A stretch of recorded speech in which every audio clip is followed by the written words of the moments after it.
this is all about. I'm not worried about that guy. He actually said that. I'm not worried about that guy. And I'm going to tell you, new manager, Mickey Callaway, former pitching coach for the Cleveland Indians. You're going to have a little sit down with that young man right there.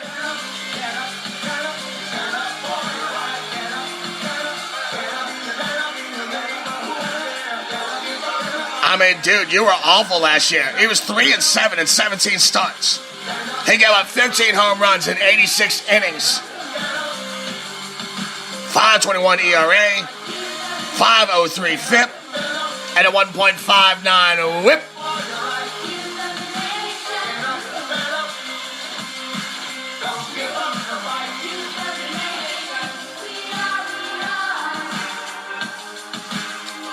I mean, the truth of the matter is that, really, him and Gisselman, they both should be feeling the weight of this side.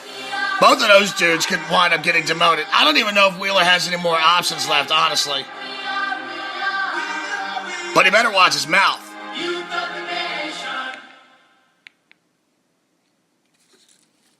But I do expect Gisselman to be one who, he just can't seem to throw strikes. Wheeler either.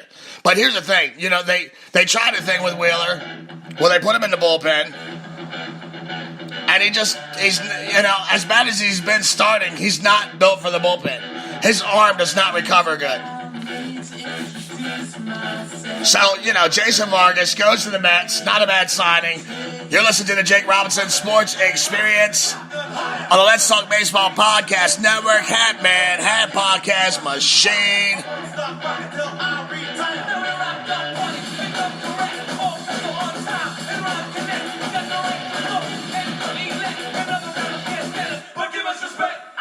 In other news, left-handed relief pitcher Tony Watson traded to the Dodgers. Well, no, I'm sorry. He traded in his Dodgers blue for the rival black and orange. The Giants are not only looking to upgrade their bully, but they gave LA the finger in the process. 2 years, $9 million. Performance bonuses could push that contract value up to $14 million in 2 years. And it could escalate to $21 million over the span of 3 years. In the third year, the player option is exercised. Now, last year, Watson began the season as the Pirates closer, and he was atrocious.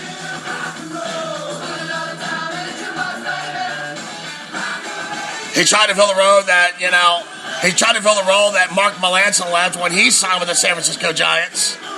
And he's their closer now. But he could never quite duplicate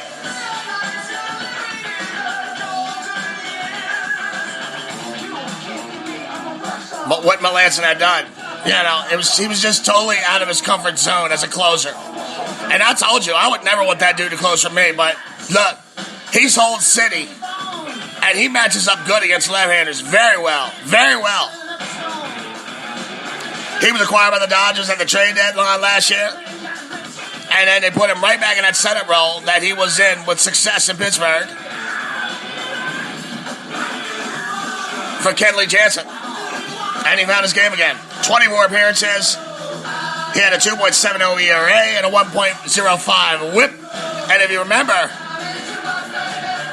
Tony Watson got 2 of the Dodgers' 3 wins in that World Series last year.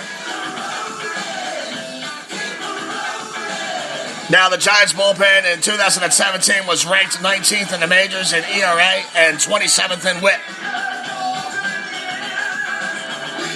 Right now, with Watson in the mix, the 2018 bully will consist of some kind of combination between, let's say, Melancon, Watson, Will Smith, Sam Dyson, Hunter Strickland, Corey Guerin, Derek Law, Steve Ockert, and Josh Osich. So there you go. San Francisco Giants, another dinosaur to roam Jurassic AT&T Park, 32 years old. And I had somebody ask me in a text message, am I worried about the bet with Mikey Franks? And some of you are new here. We have a bet with the Grand Slam show. And if the Giants have more wins than the Rockies, then I will wear women's lingerie and have that as a profile pic for the Let's Talk Baseball Podcast Network fan page.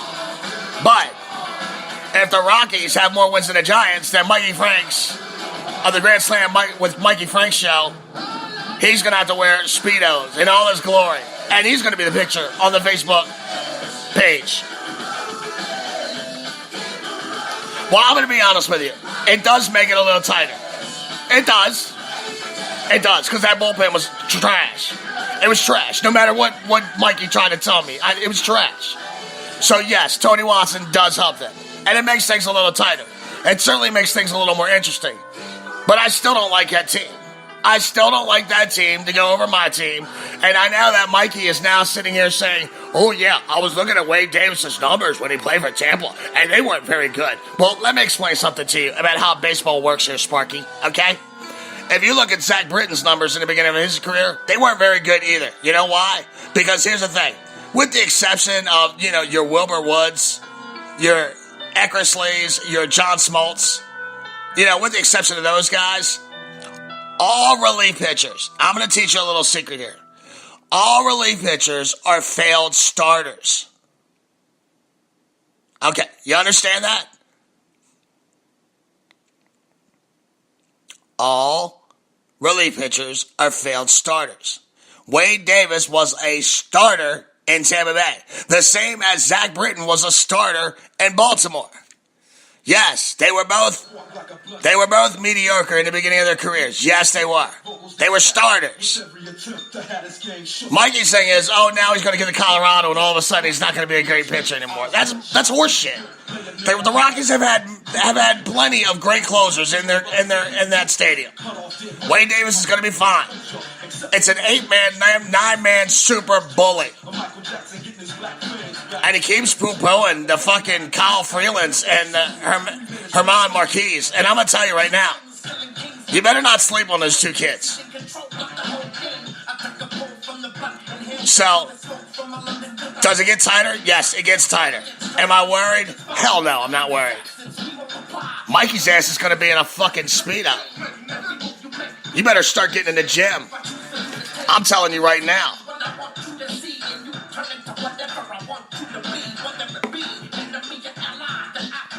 I mean, look, people. Light travels faster than sound. And that's why some people appear bright until you hear them speak. Now, look. Yes, Wade Davis was not very good at Tampa. He was a starter. Almost 95% of relief pitchers were failed starters. Understand that. Even Zach Britton.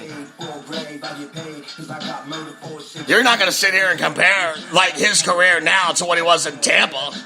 I mean, come on. It's silly.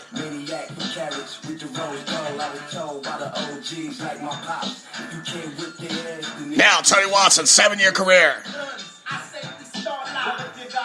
162 game average, 33-17. Oh, no, wait, look.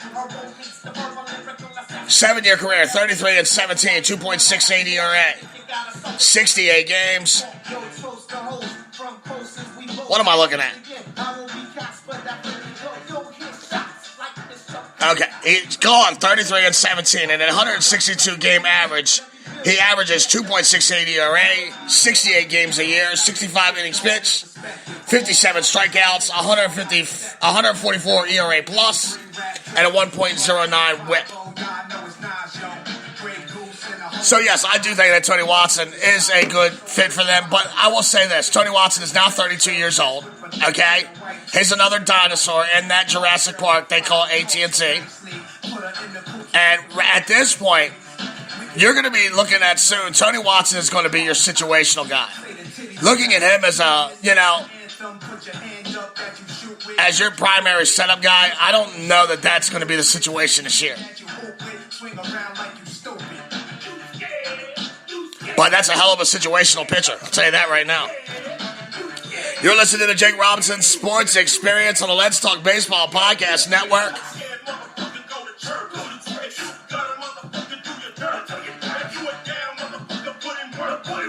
And remember, if nobody hates you, you're a boring fucking person.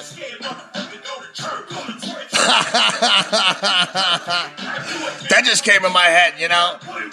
I was looking at an email on this thing here.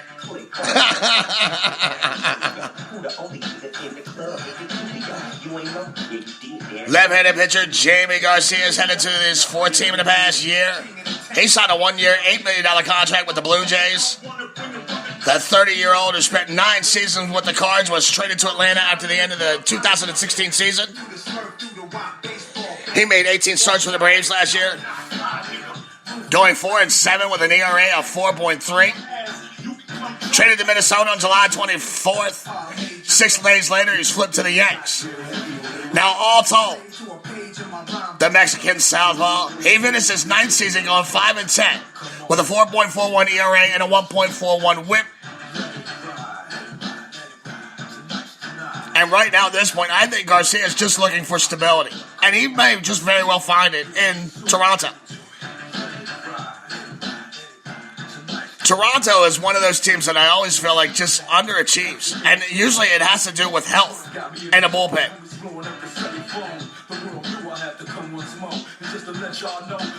His fastball was sitting at like 90 miles an hour last year. He needs to polish up on that slider and change up. And that old Garcia could be back. Now it looks like Toronto's initial plan with Garcia is to use him as an insurance policy in the rotation. In case Aaron Sanchez, he only made 8 starts last year. And if they need to ease him into the rotation, they can, use Garcia as a swingman there. Or maybe he competes with Joe Biaggiani for that 5th spot. Last year in 18 starts, Biaggiani had a 5.34 ERA.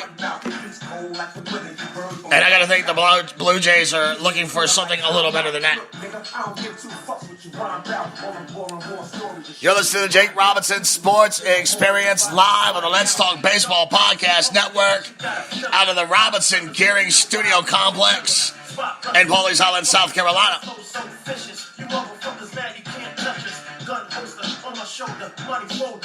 It feels so good to actually be talking about baseball news.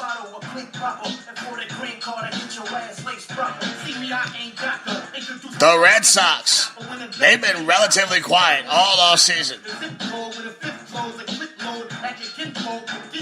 At one point, I thought they were going to try to make a deal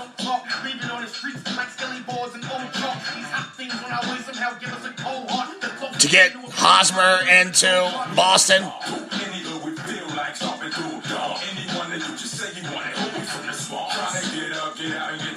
And that just never materialized. Now, they made a couple moves this week. I mean, really, they've been quiet, right? Other than Mitch Moreland, that's pretty much all they've done. Well, they finally signed a couple players. They re-signed Eduardo Nunez. I like Nunez. He's a really good player. I've always liked him, even when he was with the Giants. They signed him last week to a 1-year, $4 million deal and a $4 million player option. Nunez was an offensive spark plug in that lineup last year that, it's well documented how much offense that lineup did not have. He had a slash line of 321, 353, 539, 8 homers, 27 ribs in 38 games. The 8-year, 30-year-old vet has a career slash line of 282, 320, 415, and he was a 2016 All-Star. And the Red Sox were getting no production whatsoever from that third base position. And that changed. The first thing that changed was Devers. They called it Rafael Devers, and he started hitting the ball out of the ballpark like every other night. Then they traded for Nunez. And whenever, sometimes they wanted to give Devers the day off, and Nunez would step in there, and he would, and he would hit. Devers was called up in, late July.